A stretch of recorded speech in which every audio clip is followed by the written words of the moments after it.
So let's get to this story. So every other blog and major trade has been reporting that Justin Baldoni's $400 million extortion and defamation suit against Blake Lively and Ryan Reynolds has been dismissed.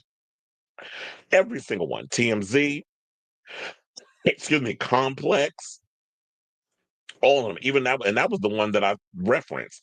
However, the one article that actually got the truth was Us Weekly. So I decided to pull from that one because that was the one that had all the juicy tea. So we never going to recap all the other stuff that Complex put. I'm gonna just go in for what Us Weekly said. So according to Us Weekly, sources basically told them that Baldoni's team never planned to file an appeal after a judge dismissed the lawsuit against Lively 38 in June. Instead, they're focusing on Lively's case. Because what I was wondering when I was going to bring up this story today, because I saw like everybody was talking about, including a certain YouTuber who actually had Mint Mobile as a sponsor. And Mint Mobile, by the way, was I don't know if he still owns it, but Ryan Reynolds was an investor of Mint Mobile. So he went on, and this is the same YouTuber that says, "Oh, we don't do that TMZ gossipy stuff, but you did it yesterday because I guess things was working in the favor of the man that actually sponsored your shit. So we just moving the goalposts, I guess, when it suits your narrative." Got it. So instead of just you putting out the story. So I hate when people thumb their nose up at those of us who actually do celebrity news and gossip fairly well, but when it suits your narrative, you want to all of a sudden dive into the gossip space. You can't pick and choose. It's either one or the other. Or learn how to multitask without thumbing your nose. And I only go after people who do hypocritical shit when they run around and they kind of thumb their nose at those of us who do this professionally, but try to act like they better because they cover movie topics. I do too, but I also talk gossip. I can multitask. I can talk about a multitude of things because I'm curious. So with this whole thing being said, it was like they made it seem like, oh well, he let it just lax. So therefore, the judge dismissed the thing. Therefore, Blake Lively won. Y'all hate women.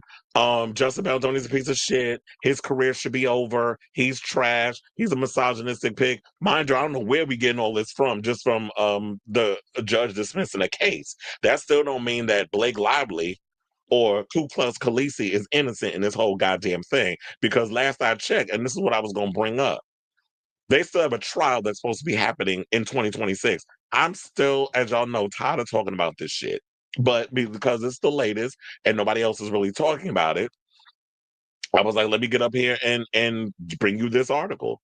Because every other article is saying that the case is over. But how? When they're supposed to go to trial in 2026, I believe May, if I'm not mistaken. So TMZ, who I be side-eyeing they biased asses with a lot of the stories that they do, reported on October 31st that Baldoni missed the window to file an appeal in the case that was dismissed in June, as it recently entered final judgment. However, as Baldoni's team never planned to file an appeal, they let the deadline expire. However, Lively's initial lawsuit, which was filed in December 2024, remains ongoing and is scheduled for trial. Okay, it's March 2026. I knew it was an M somewhere in it. Now, Lively and Baldoni's legal back and forth began after the actress accused her It Ends With Us co-star and director of sexual harassment and of orchestrating an alleged smear campaign against her. She filed her lawsuit against Baldoni in December of 2024, 4 months after the movie was released. Well, from what I've been getting from all of this so far, excuse me, it seems to me that she's been working overtime to do this smear campaign against him, including with all of a sudden all of these articles from all these reports from Rolling Stone to Complex to TMZ to Page Six to Daily Mail to Variety to Deadline, excuse me, to Entertainment Weekly. Do I need to keep going? Every last one of y'all did an article on this. Why is it that, and I'm going to get to it, well, I did get to it already. We got the quote from Justin's team. We never plan on filing an appeal. So what are what you talking about, Willis? Is basically what he's saying. But it seems to me that she's doing this whole smear campaign against him. And to me, it's just like, once this goes to trial, how do you prove that he did some sort of sexual harassment thing? Like, when there would, I would think there would have to be evidence the way she's talking. There's got to be stuff on scene, and then plus you're gonna have to. What I guess justice is gonna have to do is have a couple of people, the people who have been doing deep dives, the podcasters or whatever, we're gonna have to do deep, who've been doing deep dives, have them come on the stand and testify, or you would have to have people who work behind the scenes that could vouch for that Blake was, that you were being very professional in a lot of situations. Maybe y'all was button heads because. And then I heard like some people say, "Well, you're the director and you have to be the starter of the situation." 9 times out of 10, it don't seem like directors even have control over a lot of the stuff that's going on their sets. Then you have certain people. So, there may be some truth to that. That maybe there are some, depending on the situation, a showrunner, director, whatever you want to have it, will have some sort of control. But when you have somebody who's powerful in a powerful position, like a Blake Lively who's married to Ryan Reynolds, and them coming into this independent film of sorts, which it was a hit when it was on Netflix and stuff, when you have powerful people coming in and trying to steer the narrative in which way they want to do it, or you trying to control the movie, when it's like, I wrote the script, I'm directing this movie, my production company is behind it. Why are you coming in because you think you Blake not so lively and want to come up in here and control everything that I'm doing in my own damn movie? You're here to act, fucking act. Unless you do have a producing credit, and I don't know if she has a producing credit because I ain't seen the damn movie, nor do I care to. I don't care for rom-coms. I don't, that ain't my genre. That ain't my judge. So I don't watch those kind of stupid fucking movies. But and if you like it, I love it. I'm just saying because I'm on a roll right now. Sometimes cursing and all kind of other stuff comes out of my mouth. But um all of a sudden you're trying to come in and infiltrate and control. And there have been many a times when you have these big stars or whatever that come and work on a movie set and they try to control everything that's going on. It's like, but that's not your job though. You're here to just go in, remember your lines, come hit your mark, and action. You say your lines, cut, we keep it moving. So, just so we all know, everybody knows, Baldoni has denied all the allegations. He subsequently countersued Lively and her husband, Ryan Reynolds, in January, accusing the couple of extortion and defamation. Lively and Reynolds denied the allegations. Now, after the judge dismissed Baldoni's lawsuit against Lively and Reynolds, the Gossip Girl alum celebrated the legal win with an empowering message, saying, "Last week I stood proudly alongside 19 organizations united in defending women's rights to speak up for their safety." This is what she wrote via her Instagram story in June. Like so many others, I felt like the pain of a retaliatory lawsuit, including the manufactured shame that tries to break us. Now, this is giving, okay, I Woman Hear Me Roar. You are not Norma Racist. You are not Joan of Arc. Like, you really coming across, I don't know, it just feels so fake to me. It's giving Amber Turd tease. That's what this shit is giving me in this whole thing. It's Amber Turd the sequel. That's what this whole situation is giving, except Justin is Johnny Depp. That's what it's just giving in this whole situation regarding this story.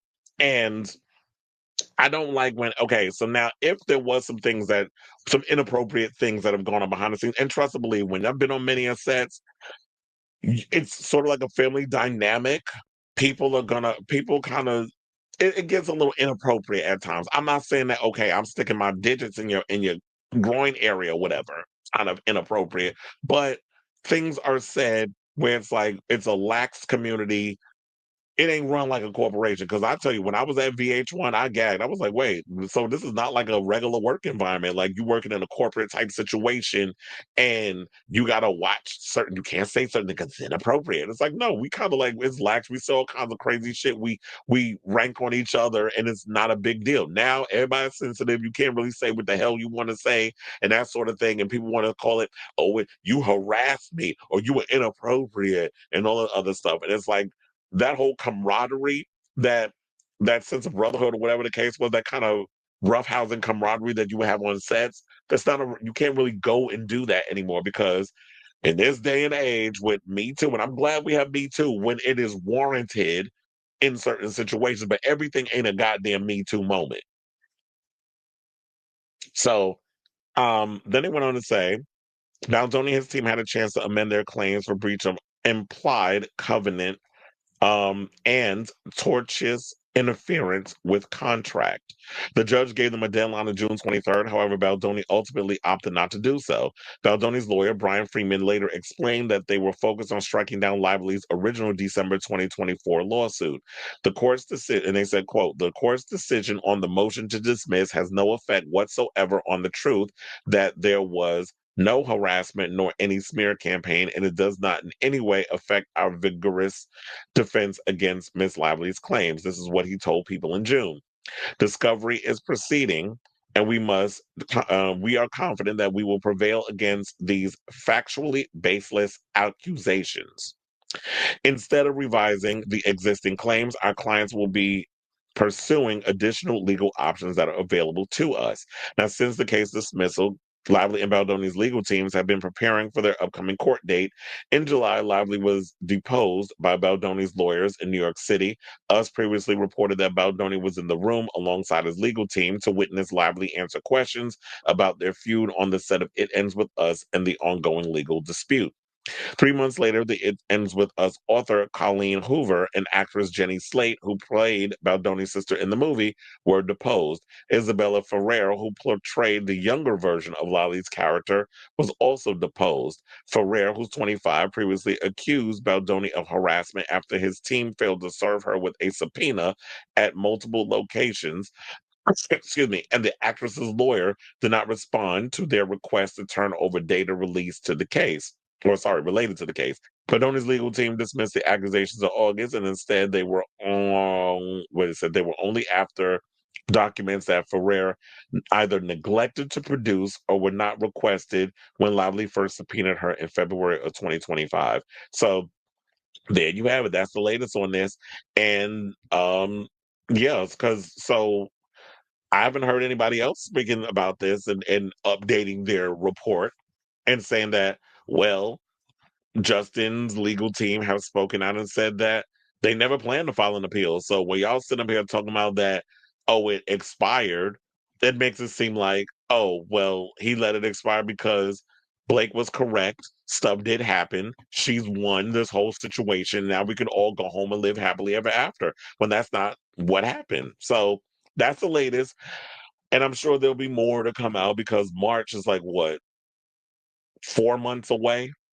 So um it won't be until then we can finally put this whole damn thing behind us. But I just feel like y'all just been dragging this mess out for far too damn long. I'm ready to move on. I'm tired of talking about it. But because everybody else is not bringing up the whole thing regarding the Blake Lively Justin Baldoni situation, the update, I was like, oh no, I got to bring y'all the tea because everybody's running around here acting like she's a winner in this whole situation. She came out victorious when that's far from the truth. So let me know what you guys think of this story in the comments down below.